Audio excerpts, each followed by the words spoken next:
tema que es la organización de memoria, que ya vimos la clase pasada y hemos estado viendo en diferentes instantes de las sesiones, ¿sí? Con diferente profundidad, ¿sí?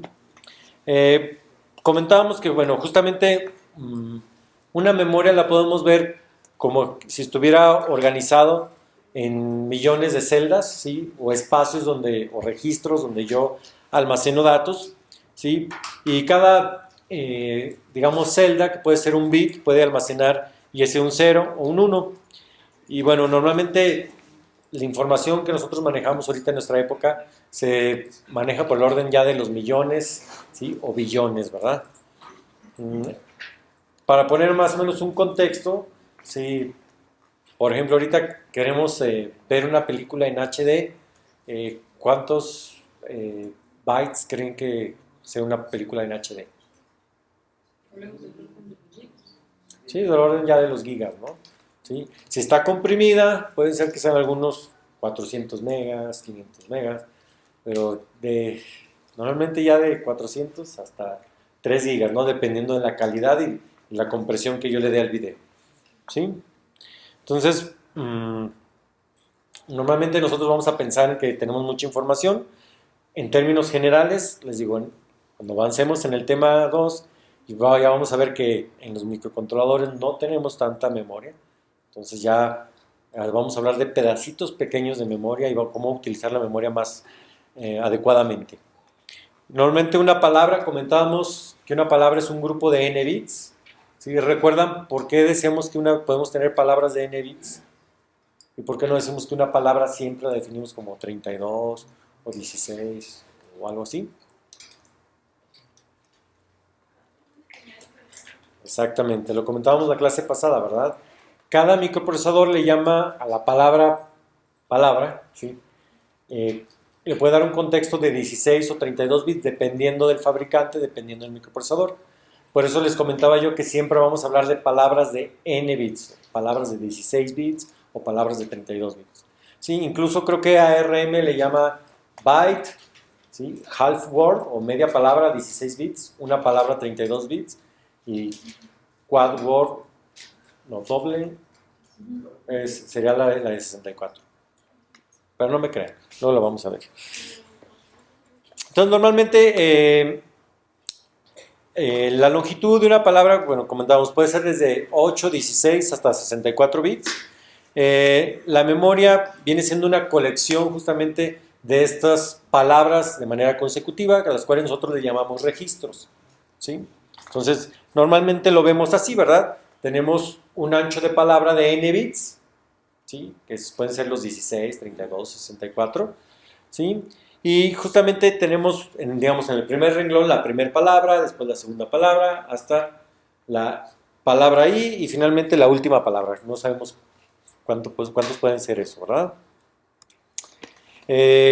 Aparte de esto, nosotros podemos tener una longitud de palabra más o menos común, que es la de 32 bits. Si nosotros, por ejemplo, porque vamos a estar trabajando con ARM de 32 bits, la longitud de nuestra palabra va a ser de 32 bits, justamente, ¿sí? Y esta palabra puede almacenar justamente, digamos, un dato entero con signo de 32 bits o, digamos, 4 caracteres ASCII de 8 bits. Vean que ese registro de 32 bits, pues, lo puedo tomar como un todo o como si estuviera compuesto de varias partes, ¿sí?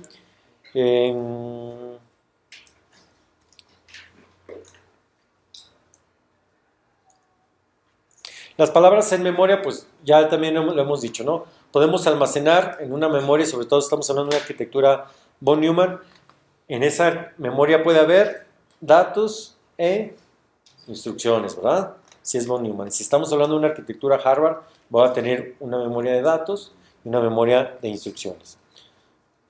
Y bueno, normalmente yo puedo tener o requerir una o más palabras consecutivas para codificar lo que sería una instrucción o un dato. ¿Sí? Si yo estoy hablando de que mi dato no son 32 bits, son 64, entonces yo voy a ocupar 2 palabras de 32 bits para tener mi dato de 364. ¿Estamos? Lo mismo puede ser si yo de repente tengo una instrucción que es muy grande, que no cabe en 32, ¿sí? Pues voy a tener a lo mejor una parte en 32 bits y las otras en la siguiente. Entonces, algo como esto, ¿no? Comentábamos. O poder utilizar todos los 32 bits para un entero con signo, por ejemplo, donde justamente el bit más significativo es el bit de signo, ¿sí? Utilizando un complemento a 2, ¿sí? O en esos mismos 32 bits poder interpretarlos como si fueran 8 palabras, o perdón, 8 caracteres ASCII de 8 bits cada uno de ellos, ¿sí? Recordar que a final de cuentas los unos y ceros se almacenan en memoria y es mi responsabilidad como programador interpretarlos como un entero con signo de 32 bits o como 4 caracteres ASCII o como cualquier otra cosa, ¿sí? A final de cuentas la información está almacenada en memoria y yo decido cómo la interpreto, ¿sí?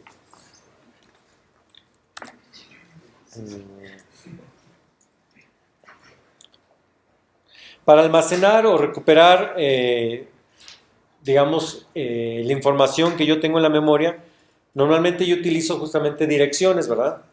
Estas direcciones dependen, o el tamaño de la dirección depende del número de bits que utilice, ¿verdad? Si yo tengo, por ejemplo, k bits, yo puedo numerar desde 0 hasta 2 a la k menos 1 registros, ¿sí? De tal manera que yo tengo 2 a la k localidades de memoria, que eso sería mi espacio de memoria, ¿sí? El tamaño de la memoria normalmente depende de manera muy directa con el número de bits de direcciones. Y por ejemplo, comentábamos en los inicios, nuestros procesadores tenían 20 líneas de direcciones para la memoria, que implicaba justamente un mega o un megabyte de memoria que podíamos tener. Entonces nuestros programitas, en los inicios, pues un mega era muchísimo, ¿verdad? En ese entonces, ¿verdad? Ahora un mega, dicen, pues ni para una foto, ¿sí? Entonces, bueno, justamente ahora ya si estamos trabajando con 32K, perdón, con 32, sería justamente 2 a la 32, que serían 4 gigabytes los que puedo direccionar. Entonces, nuestras tabletitas o tarjetitas que vamos a estar utilizando pueden direccionar hasta 4 gigabytes de memoria, aunque realmente no los tengan ahí conectados. Pudiéramos nosotros conectar de alguna manera y sí poder conectar los 4 gigas, pero vean que también en un sistema embebido sería difícil tener 4 gigas, ¿verdad? A menos que fuera un sistema embebido bastante complejo. Normalmente el tamaño del byte, indistintamente, siempre, son 8 bits. Y como comentábamos, la longitud de la palabra puede variar de 16 a 64. Pero las memorias normalmente se direccionan por byte, ¿sí? Nosotros eso hay que tener mucho cuidado.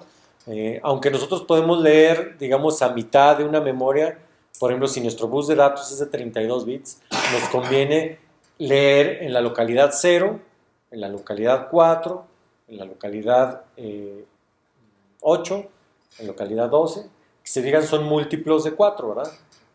¿Sí? Si fuera nuestro bus de datos de 16, leeríamos en la 0, luego en la... No. Si fueran 16 bits en lugar de 32. En la 0 y en la... Son bytes. ¿Sí? ¿Cuántos bytes son 16 bits? Entonces en la 0, en la siguiente en la 2, luego en la 4, luego en la 6, en la 8, porque estoy tomando de 2 en 2, ¿verdad? Si mi bus fuera de 64, leería en la 0, la siguiente sería en la 8, luego 16 y así me la llevo, ¿verdad? Y leer de 8 bytes en 8 bytes, ¿sí? Recuerden que esos son bytes, ¿sí? Ok. Regresando otra vez al concepto de cómo guardo mis datos en la memoria, pueden ser de tipo Big Endian o Little Endian, ¿verdad? No viene la pregunta explícita en el examen de cuál es la diferencia entre Big Endian y Little Endian, creo, ¿sí? Pero lo que sí viene es un ejercicio de, ok, tienes este número, conviértelo a hexadecimal, ¿sí? y entonces dime cómo lo guardarías en una memoria justamente byte a byte, ¿sí? Entonces, eso sí, les recomiendo que lo practiquemos, ¿sí?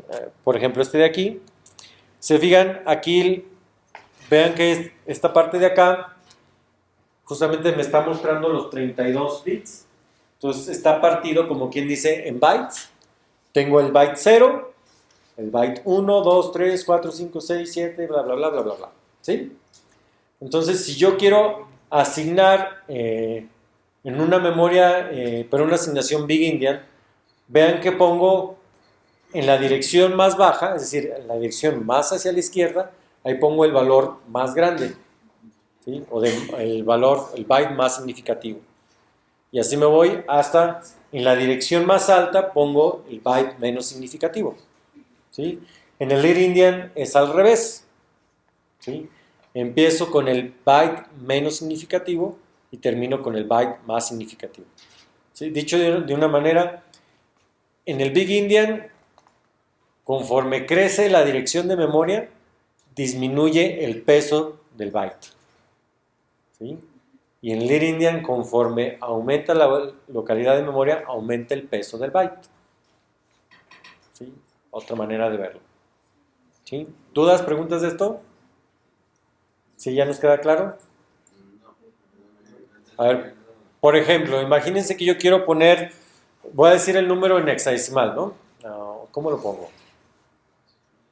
Para que sean 4 bytes, tienen que ser 8 números, ¿no? Vamos a poner 1, 2, que sea el número 1, 2, 3, 4, 5, 6, 7, 8. ¿Cuántos me faltan? Ya, ¿verdad? Entonces, suponiendo que todo ese número es desde el 1 hasta el 8, ¿sí? Es mi número en hexadecimal, siendo el 1 y el 2 el byte más significativo. ¿Estamos de acuerdo? ¿Sí? El que está más es a la izquierda. Se lo vamos a hacer más es a la izquierda, ¿sí? ¿Estamos? Entonces, ese byte más significativo, acá en este enfoque, ¿en dónde lo pondríamos? ¿A la izquierda o a la derecha, en Big Endian?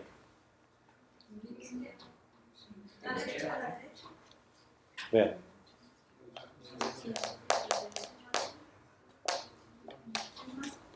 Uh-huh. A la izquierda. Va en la dirección de memoria más pequeña, ¿sí? Dicho de otra manera, se escribe como lo ponemos nosotros, ¿verdad?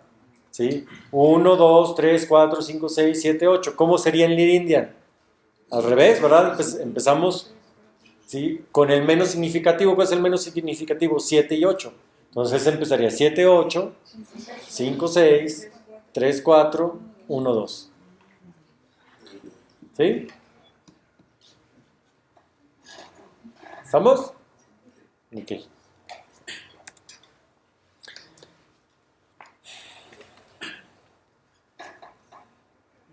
Ok, bueno, nosotros sabemos que el número de bytes en una palabra normalmente es una potencia de 2 y por lo mismo las localidades de las palabras se alinean a estas direcciones, empezando en direcciones múltiplos de un número de bytes, ¿verdad? Por ejemplo, que sean múltiplos de 2, lo que comentábamos, ¿no? Que va de 0, 2, 4, o si utilizo 8 bytes por palabra, va desde 0, 8, 16, ¿verdad? Lo que acaba de comentar hace rato. ¿Sí? Algunas computadoras, cuando dicen computadoras aquí, entiéndanlo como algunos microprocesadores, permiten tener direcciones que no estén alineadas. Es decir, yo poder, en lugar de leer la 0, la 2, y no sé cuál, podría leer la dirección del byte 1 o del byte 3, pero no todos te lo permiten. Entonces, cuando hagan ese tipo de lecturas, tengan cuidado, ¿sí? Sobre todo si estamos trabajando nosotros directamente sobre la memoria, ¿sí? Normalmente si yo programo en C y declaro una variable, el compilador se encarga de ubicarla en una localidad de memoria que esté alineada y todo ese rollo. Eso se encarga el compilador y el enlazador, ¿sí? Pero a veces, y ya ven que luego a uno se le ocurre hacer cosas como pues pone un apuntador aquí y empieza a leer, ¿no? Y de repente estás leyendo ya en localidades que no están alineadas, ¿verdad? ¿Sí? Entonces no vas a tener cuidado con eso. Ok, regresando, en una arquitectura von Neumann tenemos que la memoria contiene datos e instrucciones de programa. Y si es Harvard, tengo dos memorias separadas, una para instrucciones y otra para datos. Los circuitos de control inicialmente transfieren los datos y las instrucciones entre la memoria y el procesador. Es lo que, o la cajita que vamos a hacer la próxima clase, que es la unidad de interfase del bus, ¿verdad? Que se va a encargar de llevar y traer los datos a memoria. Tengo una operación de lectura, ¿sí? Que en nuestro caso viene siendo como un load, ¿sí? En la cual trae contenido de la memoria ubicada en una localidad, en una dirección, ¿sí? Y la traemos a un registro del procesador. Y tenemos una operación de escritura, que viene siendo el store, donde nosotros escribimos en una localidad de memoria lo que hay en un registro del procesador, ¿sí? Es lo que les comentaba la vez pasada, no me acuerdo quién, si a todos o nada más una parte, que nosotros pudiéramos haberle puesto en nuestras instrucciones en lugar del load y store, read and write, pero queda un poquito como que se nos puede confundir sobre todo con las señales de read y write, ¿no? Entonces dijimos, ok, pongámosle load y store para diferenciar un poco. Entonces, bueno, las instrucciones de una computadora o un microprocesador deben de soportar por lo menos estas cosas que están en mayúsculas, bueno, perdón, en letras grandotas. La transferencia de datos de y hacia la memoria, operaciones lógicas y aritméticas, secuenciamiento de programas y control, y transferencia entre entradas y salidas, ¿verdad? Si se fijan, en mi set de instrucciones que yo diseñé, tengo todo excepto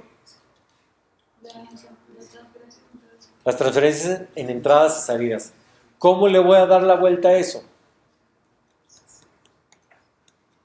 A ver, si yo no tengo manera de poner o leer entradas, ¿sí? O escribir en salidas, ¿sí? Curiosamente, el micro que hicimos el año pasado ahí en robótica sí tenía esas entradas y salidas, ¿verdad? Pero el que estamos haciendo ahora con ustedes no tiene control sobre entradas y salidas. ¿Cómo lo vamos a resolver? ¿Cómo creen que se puede resolver?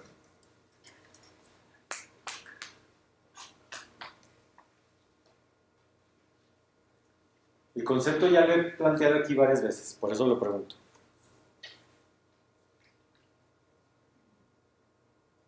Vean que lo único que tengo yo son instrucciones que me permiten leer datos de memoria o escribir datos en memoria.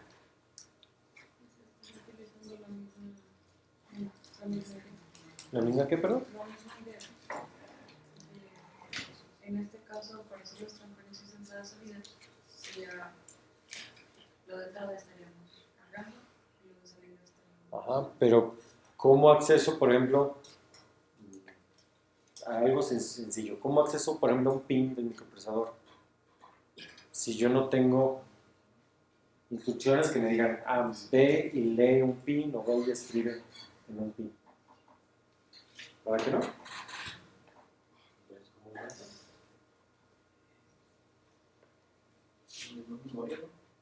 Ok, ¿cómo le llamamos a eso? O sea, ¿qué va a pasar con la memoria? O sea, tu idea es correcta, pero falta algo ahí. ¿Qué va a pasar con los pines y la memoria? ¿Cómo se entrelazan esas dos ideas? O sea, sí, yo nada más puedo escribir y leer de memoria. Quiere decir que la memoria tiene que estar conectada con, a través de, ¿qué más? O sea, al bus le conecto ¿qué?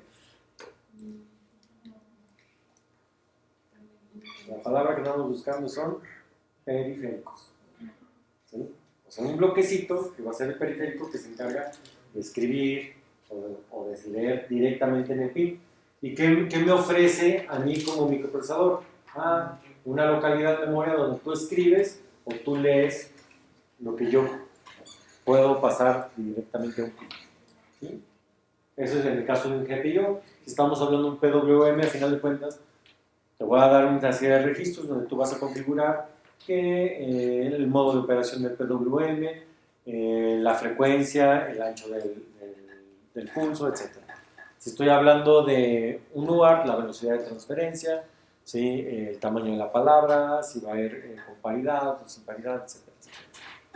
¿Sí? Entonces todo va a ser, el contacto con mis periféricos lo voy a hacer a través de lecturas y escrituras a pedacitos de memoria que van a estar dedicados a los periféricos. ¿Sí?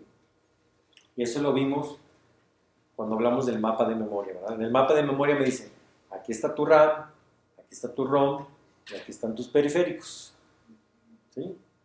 De tal manera que yo, si yo quiero platicar con un periférico, ya sé en qué localidad de memoria está, ¿verdad? ¿Estamos? Ok.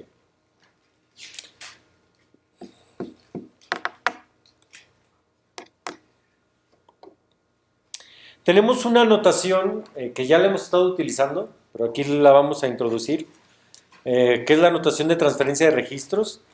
Y esa se utiliza para describir transferencia de datos a nivel de hardware y algunas operaciones, ¿no?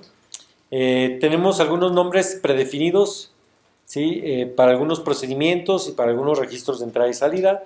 Podemos tener nombres arbitrarios para localidades en memoria y utilizamos justamente los llamamos corchetes, ¿verdad? ¿Sí? O paréntesis cuadrados, como los quieran llamar, ¿sí? Para denotar justamente el contenido de una localidad de memoria.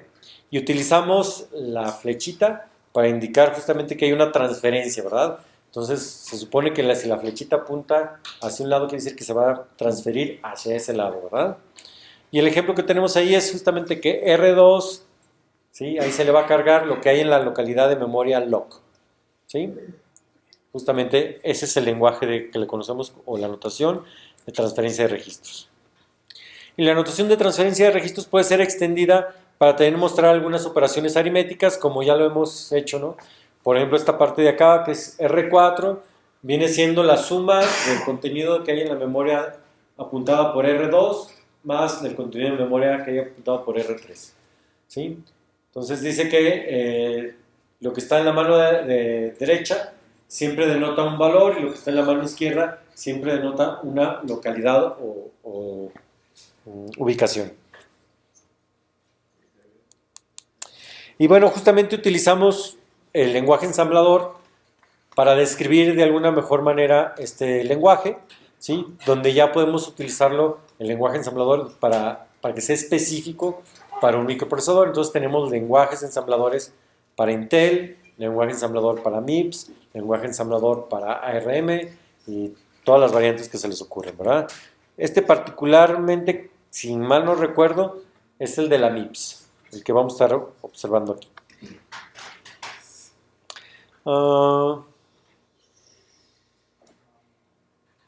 Y bueno, los procesadores comerciales utilizan lo que se conoce como mnemónicos.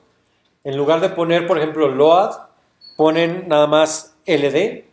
Y en lugar de poner store, ponle nada más ST para de alguna manera abreviar justamente eso, ¿no? Y una suma, ponen ADD, ahí se lo ponen completo, ¿verdad? ¿Sí? Y eso es justamente lo que comentaba, estos mnemónicos difieren de procesador a procesador. ¿Sí? Les digo, en algunos casos es move, en otros casos es LD. ¿Sí? Por ejemplo, yo recuerdo alguna vez haber programado en ensamblador para Intel y no había LD y no había ST, bueno, no recuerdo utilizarlo. Lo que más utilizamos era el move y el move te servía para todo lo que sirve load y store. ¿Sí?